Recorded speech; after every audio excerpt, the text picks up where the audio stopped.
বিসমিল্লাহির রহমানির রহিম। প্রিয় শিক্ষার্থীবৃন্দ, আজ আমি তোমাদের সামনে উপস্থিত হয়েছি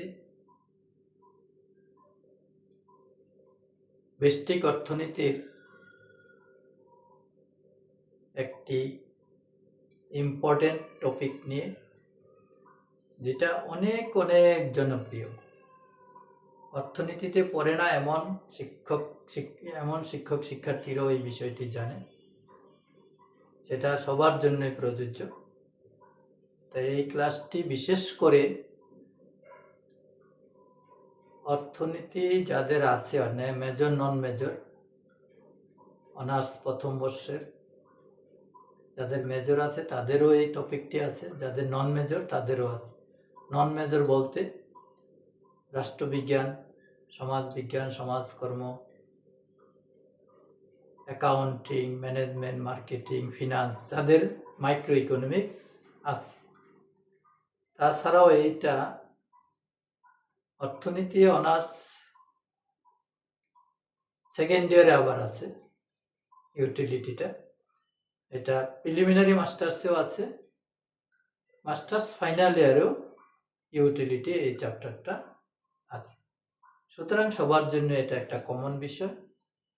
আমি আগেই বলছি, অর্থনীতি ছাড়াও অন্যান্য সাবজেক্টের যারা শিক্ষক এবং শিক্ষার্থী সবার জন্য এটা একটা ইম্পর্টেন্ট জিনিস। আমি শুরু করছি। আমরা বোর্ডে লিখে রেখেছি আজকের আলোচনার যে টপিক, সেটা law of diminishing marginal utility. এটার বাংলা হলো ক্রমহ্রাসমান প্রান্তিক উপযোগ বিধি। ক্রমহ্রাসমান প্রান্তিক উপযোগ বিধি। আমি একটি কথা অ্যাডভান্স বলে রাখি, এই যে আলোচনাটা ক্রমহ্রাসমান প্রান্তিক উপযোগ বিধি, এটা পরবর্তী একটা চ্যাপ্টার আছে প্রোডাকশন, উৎপাদন, সেখানেও কিন্তু এটা আছে। সেখানেও ক্রমহ্রাসমান প্রান্তিক উৎপাদন বিধি, উপযোগের ক্ষেত্রে হবে উৎপাদন, আর সব কথাই ঠিক হবে। এখানে হলো ক্রমহ্রাসমান প্রান্তিক উপযোগ বিধি, সেখানে হবে ক্রমহ্রাসমান প্রান্তিক উৎপাদন বিধি। তাহলে এটা যারা বুঝতে পারবে, পরবর্তীতে ক্রমহ্রাসমান প্রান্তিক উৎপাদন বিধি তাদের জন্য অনেক সহজ, এমনকি না পড়লেও বুঝলেই হোক। তাহলে যাই হোক, আমি মূল আলোচনায় চলে যাচ্ছি। তাহলে ক্রমহ্রাসমান প্রান্তিক উপযোগ বিধি, ক্রমহ্রাসমান প্রান্তিক উপযোগ বিধিটা কি? তোমরা একটু খাতা কলম নিয়ে, আমি প্রত্যেক ক্লাসে আমি বলে রাখি সবাই খাতা কলম নিয়ে বসবে। এই ছোট ছোট কথাগুলি লিখে রাখলে একটা নোট হয়ে যাবে। আমরা যদি লিখে দেই তাহলে কিন্তু বেশি আলোচনা করা যাবে না, এগোতে পারবো না, অল্প পড়ায় ক্লাস শেষ হয়ে যাবে। সেই জন্য তোমরা একটু ছোট ছোট করে লিখে নিবে, পরে ডিটেলস লিখবা, সাংবাদিকদের মতো সংক্ষেপে লিখে নিবা। আমি বলছি, কোনো একটি দ্রব্য ক্রমাগত ভোগ করতে থাকলে ওই দ্রব্যের মোট উপযোগ ক্রমহ্রাসমান হারে বাড়ে। ক্রমহ্রাসমান হারে বাড়ে, মোট উপযোগ ক্রমহ্রাসমান হারে বাড়ে। প্রান্তিক উপযোগ ধীরে ধীরে কমতে থাকে। প্রান্তিক উপযোগ ধীরে ধীরে কমতে থাকে। এই যে বিষয়টা ভোগের ক্ষেত্রে, যে এই বিষয়টা ভোগ বৃদ্ধির সাথে সাথে প্রান্তিক উপযোগ যে ধীরে ধীরে কমতে থাকে, এইটাকেই বলা হয় ক্রমহ্রাসমান প্রান্তিক উপযোগ বিধি। একটা বিধি হতে হলে এটা সব সময় একই ঘটনা ঘটতে হবে, তাইলে সেটা বিধি। অর্থাৎ আমরা যদি ভোগ বৃদ্ধি করি, মোট উপযোগ বাড়বে, কিন্তু বাড়ার হারটা ধীরে ধীরে কমবে। আর মোট উপযোগ যদি ধীরে ধীরে বাড়ে, ক্রমহ্রাসমান হারে বাড়ে, তাহলে প্রান্তিক উপযোগটা কমে যাবে। তাহলে এই জন্য এটার নাম হচ্ছে ক্রমহ্রাসমান প্রান্তিক উপযোগ বিধি। প্রান্তিক উপযোগ বিধি, ভোগ বৃদ্ধির সাথে সাথে প্রান্তিক উপযোগ ধীরে ধীরে কমে যাবে। তাহলে প্রান্তিক উপযোগ কখন ধীরে ধীরে কমে যাবে? যখন মোট উপযোগ ক্রমহ্রাসমান হারে বাড়ে। আমি এই আলোচনাটা দুইভাবে আলোচনা করব। একটা হলো একটা সূচির মাধ্যমে বা তালিকার মাধ্যমে, আর একটা হলো চিত্রের মাধ্যমে।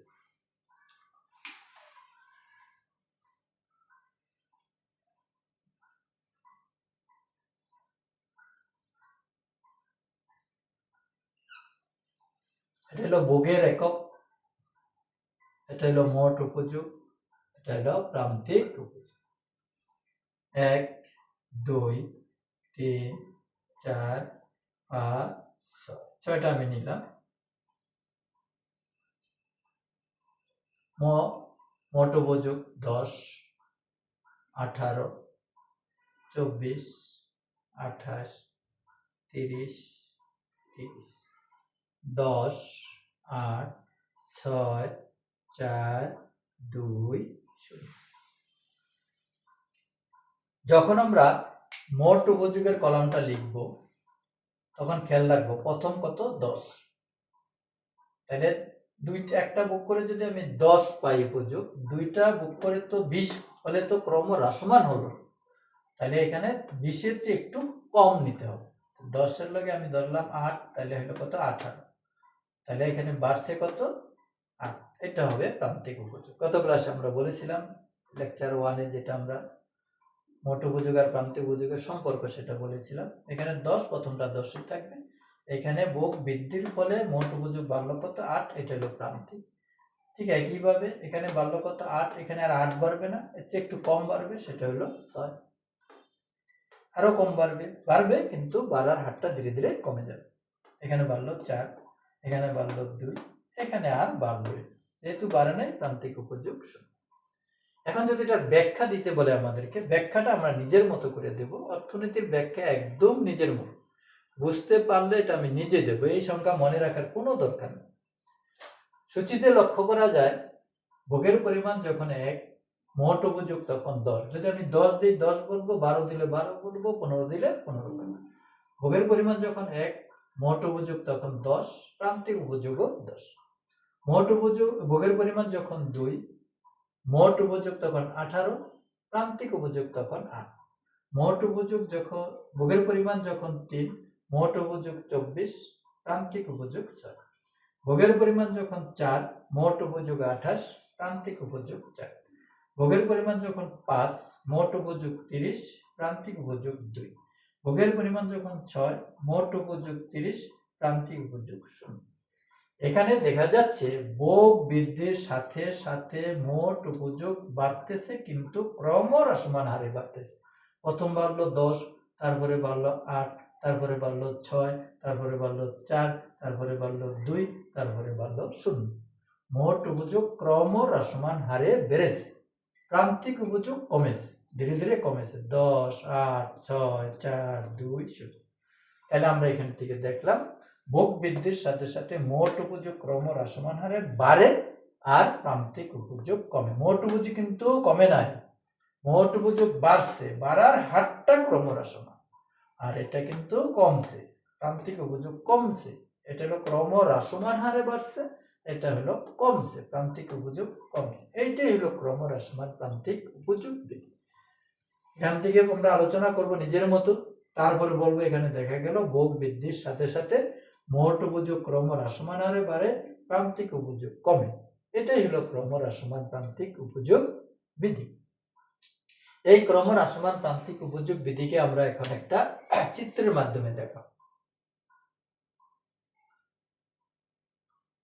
চিত্রের মাধ্যমে আমরা দেখাবো, দুইটা চিত্র আঁকি। একটা চিত্রই দেখাই আমরা। 1 2 3 4 5 6, এটা হলো ভোগের পরিমাণ, এখানে হলো উপযোগ। মোট উপযোগ এখানে দেখাবো, প্রান্তিক উপযোগও এখানে। 1 2 3 4 5 6, এখানে আছে 10 10 18 24 28 30, 10 18 24 28 30। তাহলে একের সময় কত 10। এটা কিন্তু একটা গ্রাফ পেপার, গ্রাফ পেপারে ঘর থাকে, এই ঘরের মধ্যে আমরা গনে গনে দিব। আর যদি গ্রাফ পেপার না থাকে, না নেই, তাহলে আমরা সাদা খাতার মধ্যে স্কেল দিয়ে ঘর করে নেব। তাহলে একের সময় 10, 2 এর সময় কত 18, 3 এর সময় কত 24, 4 এর সময় কত 28, 5-এর সময় কত 30, একটু কম হবে আরো,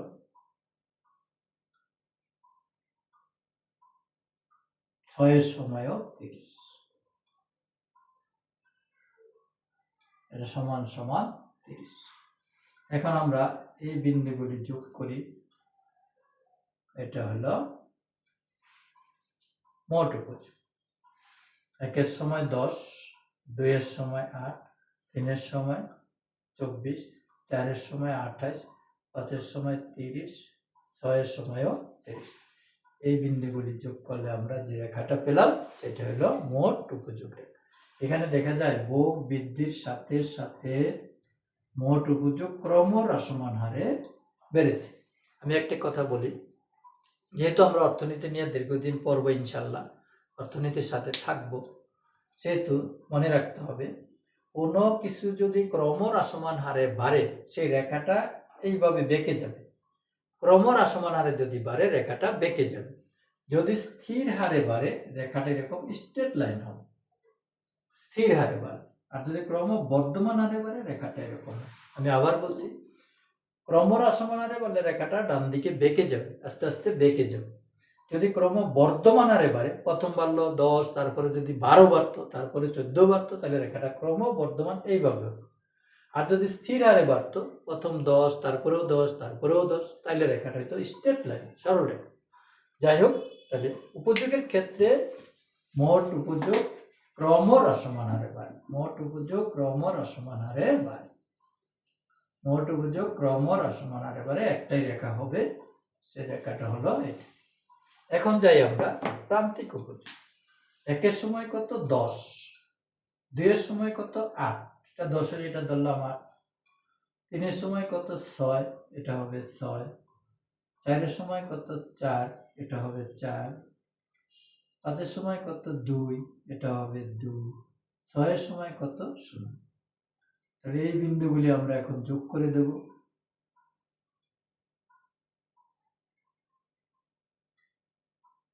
আমাদের একটু এদিক ওদিক হচ্ছে, বুঝলেই হবে।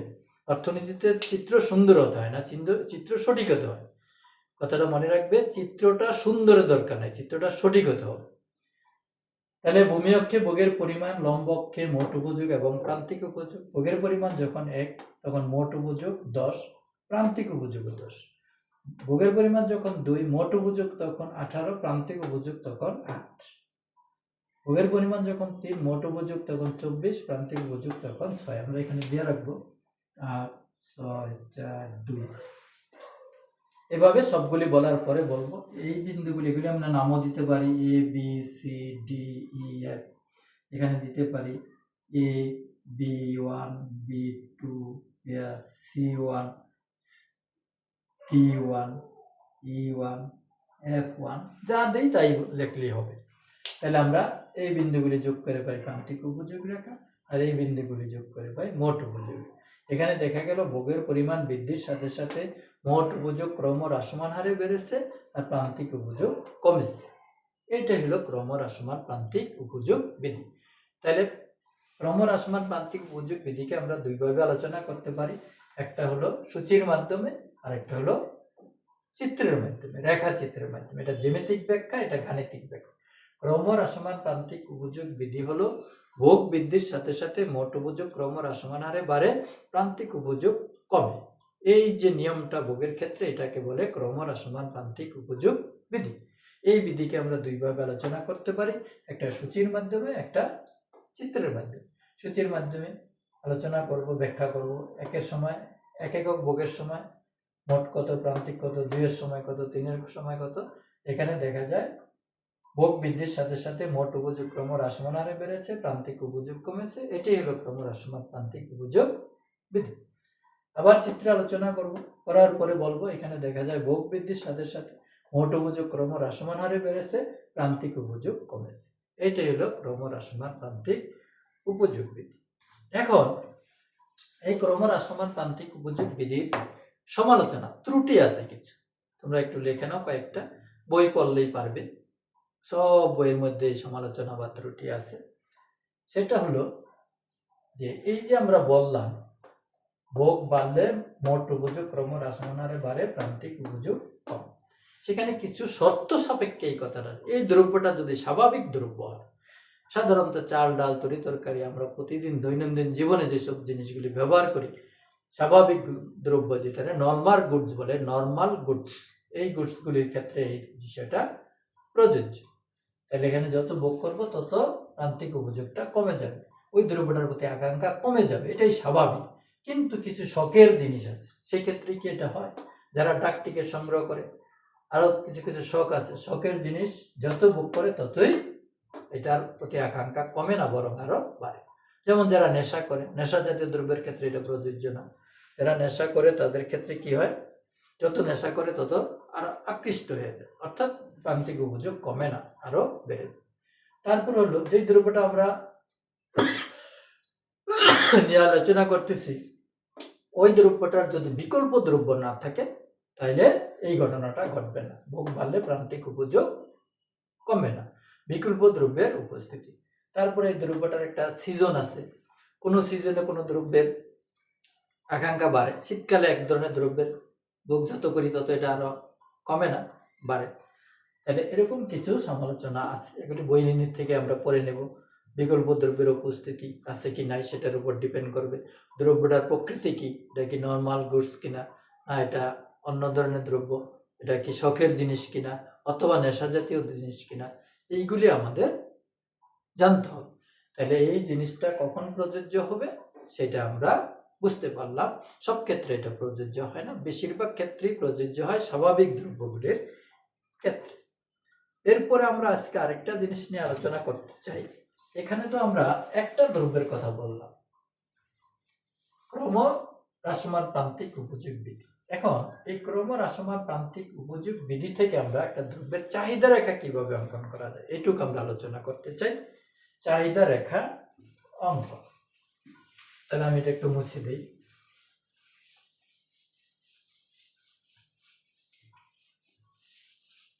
ক্রমহ্রাসমান প্রান্তিক উপযোগ বিধি থেকে চাহিদা রেখা অঙ্কন বা চাহিদা বিধি। এখন এটা আমরা চাহিদা তো রেখা অঙ্কন করতে গেলে আমাদের চাহিদা বিধিটা জানা দরকার। তাহলে সেখানে একটু আমি বলে নিই, চাহিদার সাথে দামের সম্পর্ক। দাম যদি বাড়ে, তাহলে চাহিদা কি হবে, চাহিদাটা কমবে। আর দাম যদি কমে চাহিদাটা বাড়বে। এই যে নিয়মটা, এটাকে বলে চাহিদা বিধি। এখন এই বিধিটা না জানলে তো আমার ক্রমহ্রাসমান প্রান্তিক উপযোগ বিধি থেকে আমরা চাহিদা রেখা অঙ্কন করবো। এখানে আমি লিখে রাখি, ড্র ডিমান্ড কার্ভ, চাহিদা রেখা অঙ্কন। তাহলে চাহিদা রেখা অঙ্কন করবো আমরা এই ক্রমহ্রাসমান প্রান্তিক উপযোগ বিধি থেকে। চাহিদা রেখা কিভাবে পাওয়া যায়, চাহিদা রেখা অঙ্কন করো অথবা চাহিদা বিধি প্রমাণ করো, তিনটা প্রশ্নের একটাই অ্যান্সার। ক্রমহ্রাসমান প্রান্তিক উপযোগ বিধি থেকে চাহিদা রেখা কিভাবে পাওয়া যায়, চাহিদা রেখা অঙ্কন করো অথবা চাহিদা বিধি প্রমাণ করো। চাহিদা বিধি কি, দাম বাড়লে চাহিদা কমে, দাম কমলে চাহিদা বাড়ে, এটা প্রমাণ করো যেই কথা। চাহিদা রেখা অঙ্কন করা একই কথা, চাহিদা বিধি কিভাবে পাওয়া যায় একই কথা। এখন আমরা একটা চিত্র দিয়ে আমরা এটা অতি সংক্ষেপে আলোচনা করি। পাশাপাশি দুইটা চিত্র আমি আঁকি। এখানে দিব আমরা ভোগের পরিমাণ বা চাহিদা, একই কথা, চাহিদার ভোগের পরিমাণ একই কথা। এখানে দিব দাম, এখানে দিব প্রান্তিক উপযোগ। সোজাসুজি একটা এমইউ রেখা এঁকে দিই, একদম মুখস্থ এমইউ রেখা। আমরা আগে আলোচনা করলাম প্রান্তিক উপযোগ রেখাটা নিম্নগামী।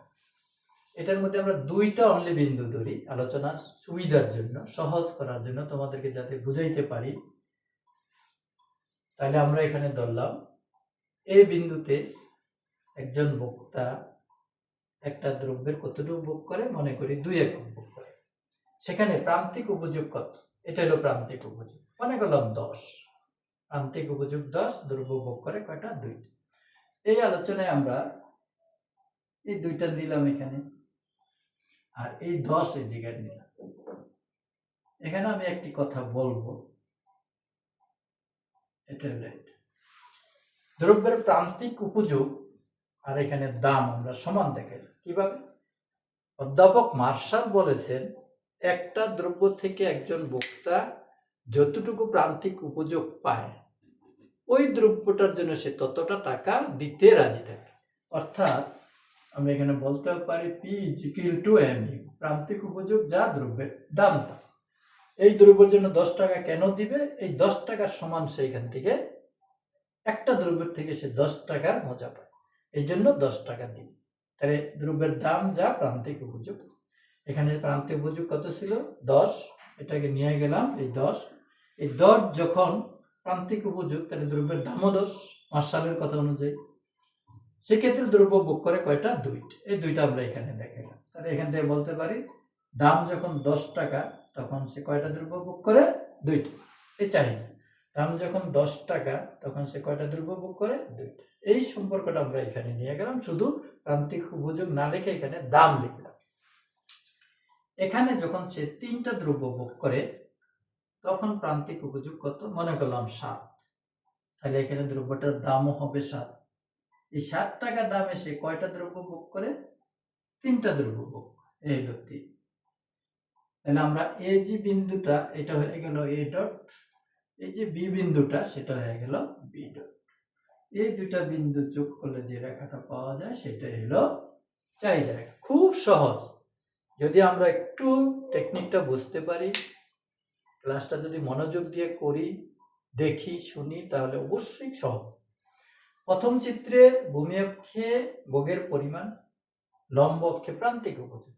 দ্বিতীয় চিত্রের ভূমি অক্ষে চাহিদা বা ভোগের পরিমাণ, একই কথা। এখানে কিউ লিখলেও কোনো সমস্যা নেই। এখানে দ্রব্যের দাম। এই বিন্দুতে ভোক্তা যখন 2টি দ্রব্য ভোগ করে তখন প্রান্তিক উপযোগ 10। মার্শাল বলেছেন প্রান্তিক উপযোগ আর দাম সমান, সুতরাং এই 10কে আমরা দ্বিতীয় চিত্রে নিয়ে গেলাম। এটা হলো দ্রব্যের দাম। 10 টাকা দামে সে দ্রব্য কয়টা কিনে? 2টা কিনে। 2টা আমরা দ্বিতীয় চিত্রে দেখালাম এ ডট বিন্দু দ্বারা। বি বিন্দুতে 3টা দ্রব্য যখন ভোগ করে তখন প্রান্তিক উপযোগ কত? 7। মার্শালের মতে দাম আর প্রান্তিক উপযোগ সমান, এটাই হলো দ্রব্যের দাম। এই 60 টাকা দামে সে কয়টা দ্রব্য ক্রয় করে? 3টা, যা দ্বিতীয় চিত্রের বি ডট বিন্দুতে দেখানো হলো। এই 2টা বিন্দু যোগ করলে যে রেখাটা পাওয়া যায় সেটা হলো চাহিদা রেখা। আমরা জানি চাহিদা রেখায় দাম কমলে চাহিদা বাড়ে। দাম কমলে চাহিদা বাড়ে, একটু আগে আমি দেখাইছিলাম দামের সাথে চাহিদার বিপরীত সম্পর্ক। তাহলে এইভাবে আমরা ক্রমহ্রাসমান প্রান্তিক উপযোগ বিধি থেকে, এই যে ক্রমহ্রাসমান প্রান্তিক উপযোগ বিধি, ভোগের পরিমাণ বাড়লো, প্রান্তিক উপযোগ কমে গেল। আরো যদি দেখাই, আরো বাড়লো, আরো কমে গেল। এটা হলো ক্রমহ্রাসমান প্রান্তিক উপযোগ বিধি, এটা হলো চাহিদা। এইভাবে আমরা ক্রমহ্রাসমান প্রান্তিক উপযোগ বিধি থেকে চাহিদা রেখা অঙ্কন করতে পারি, চাহিদা রেখা পেতে পারি, অথবা চাহিদা বিধি প্রমাণ করতে পারি। প্রশ্ন যেভাবে আসুক না কেন, যদি আমরা বুঝি ইনশাল্লাহ আমাদের মতো করে আমরা আলোচনা করব। ক্রমহ্রাসমান প্রান্তিক উপযোগ বিধি থেকে কিভাবে চাহিদা রেখা পাওয়া যায়, চাহিদা রেখা অঙ্কন করো অথবা চাহিদা বিধি প্রমাণ করো। তোমাকে যদি বলে যে ক্রমহ্রাসমান প্রান্তিক উপযোগ বিধি থেকে কি চাহিদা বিধি প্রমাণ করা যায়, তাহলে আমরা প্রথমেই বলবো হ্যাঁ প্রমাণ করা যায়, বিষয়টা দেখানো হলো। আবার যদি বলে এখান থেকে কি চাহিদা বিধি প্রমাণ করা যায়, তাহলে আমরা বলবো অবশ্যই চাহিদা বিধি প্রমাণ করা যায়। সেখানে বলতে পারে চাহিদা বিধি কি, তখন আমরা বলে নিব দাম বাড়লে চাহিদা কমে, দাম কমলে চাহিদা বাড়ে। এই যে সম্পর্ক দাম এবং চাহিদার মধ্যে বিপরীত সম্পর্ক, এটাই হলো চাহিদা বিধি। ক্রমহ্রাসমান প্রান্তিক উপযোগ বিধি থেকে প্রমাণ করা যায় দাম বাড়লে চাহিদা কমে বা দাম কমলে চাহিদা বাড়ে। এখানে আমরা প্রমাণ করছি 10 টাকা দামের সময় চাহিদা ছিল 2, দাম কমে 60 টাকা হওয়াতে চাহিদা বেড়ে 3 একক হলো, দাম কমেছে চাহিদা বেড়েছে। এটাই হলো চাহিদা বিধি। প্রশ্ন যেভাবে চাবে ঠিক সেইভাবে আমরা শেষ করব, সেটা দিয়ে আমরা উপসংহার করব। তাহলে আজকের আলোচনা থেকে আমার ক্লাসের বৈশিষ্ট্য, ক্লাস শেষে আমি বলে দিব কি কি প্রশ্ন এখান থেকে আসতে পারে। প্রশ্নগুলি লিখো তোমরা। প্রথম প্রশ্ন, ক্রমহ্রাসমান প্রান্তিক উপযোগ বিধি কি? ক্রমহ্রাসমান প্রান্তিক উপযোগ বিধিটি ব্যাখ্যা করো। ক্রমহ্রাসমান প্রান্তিক উপযোগ বিধিটি সূচি এবং রেখাচিত্রের সাহায্যে ব্যাখ্যা করো। ব্যাখ্যা করো বিধিটি কি, সূচি রেখাচিত্রের মাধ্যমে ব্যাখ্যা করো। যদি বলে দেয় শুধু রেখাচিত্রের মাধ্যমে ব্যাখ্যা করো, সূচি দিলে অসুবিধা নাই। আবার যদি বলে সূচির মাধ্যমে ব্যাখ্যা করো, তখন রেখা দেওয়ার দরকার নেই। তারপরে যদি বলে এটার সমালোচনা দাও, আর যে কোনো বিধি আসলে সমালোচনা দিতে হয়। যদি 10 নম্বরের প্রশ্নেই শুধু থাকে ক্রমহ্রাসমান প্রান্তিক উপযোগী বিধিটি ব্যাখ্যা করো 10 নম্বর, তাহলে আমরা সেখানে সমালোচনা বা ত্রুটিটা দিয়ে দেবো। এটা কোন কোন ক্ষেত্রে প্রযোজ্য এমনও প্রশ্ন করতে পারে। তাহলে কি ক্রমহ্রাসমান প্রান্তিক উপযোগী বিধিটি ব্যাখ্যা করো, এর সমালোচনাগুলি লিখো, ত্রুটিগুলি লিখো, অথবা এই বিধিটি কি সর্ব অবস্থায় প্রযোজ্য, এরকম প্রশ্নও করতে পারে। তারপরে প্রশ্ন একটা ইম্পর্টেন্ট প্রশ্ন, ক্রমহ্রাসমান প্রান্তিক উপযোগ বিধি থেকে কিভাবে চাহিদা রেখা পাওয়া যায়, বা ক্রমহ্রাসমান প্রান্তিক উপযোগ বিধি থেকে চাহিদা রেখা অঙ্কন করো, অথবা ক্রমহ্রাসমান প্রান্তিক উপযোগ বিধি থেকে চাহিদা বিধি প্রমাণ করো। ক্রমহ্রাসমান প্রান্তিক উপযোগ বিধি থেকে কিভাবে তুমি চাহিদা বিধি প্রমাণ করবে, এরকম প্রশ্ন হতে পারে। যাই হোক, আজকে আর আমি আলোচনা করতে চাচ্ছি না। পরবর্তীতে আবার দেখা হবে অন্য কোনো টপিক নিয়ে। সেই পর্যন্ত সবাই সুস্থ থাকো, সেই কামনায় আজকে এখানেই শেষ করলাম। ধন্যবাদ সবাইকে।